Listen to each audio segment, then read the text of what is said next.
Hi friends, இன்றைக்கி நம்ம பார்க்க போகிறது என்னென்னு பார்த்தீங்கன்னா சூப்பரான வீடியோ தருவாங்க. ரொம்ப ஹெல்த்தியான வீடியோ. என்னென்னு பார்த்தீங்கன்னா பொன்னாங்கண்ணி கீரையில் பொரியல் செய்கிறது எப்படின்னு பார்க்க போகிறோம்.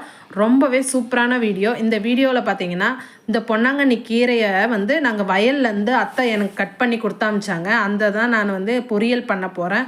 ரொம்பவே சூப்பராகும். நிறைய மருத்துவ குணம் நிறைஞ்சதுங்க. இதில் கண் பார்வை, கண் சம்மந்தப்பட்ட நிறைய பிரச்சனைகள்லாம் இந்த கீரையை சாப்பிட்டா நல்லா சரியாகும்னு சொல்லுவாங்க. அதனால் இதை அத்தை கொடுத்தாமிச்சாங்க. ரொம்ப நல்லது உடம்புக்கு, எடுத்து சாப்பிடுங்க அப்படின்னு செஞ்சு சாப்பிடுங்கன்னு சொல்லிட்டு அதை தான் நம்ம செய்கிறோம்.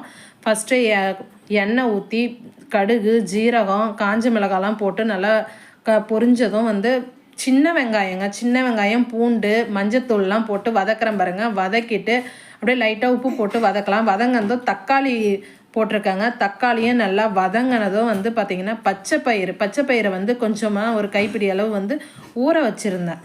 அதை அதையும் போட்டு நல்லா வதக்கிக்கலாம். கொஞ்சம் பாருங்கள், பச்சை பயிரெலாம் போட்டு வதங்கினது பொன்னாங்கண்ணி கீரையை நல்லா பொடியாக கட் பண்ணி வச்சுருக்கேன் பாருங்கள். அதுதான் நல்லா கொஞ்சமாக ஒரு அரை கிளாஸ் மட்டும் தண்ணி ஊற்றி நல்லா மூடி வச்சு வேக வச்சிடலாங்க. ஒரு 10 நிமிஷத்தில் நல்லா வெந்துடும்.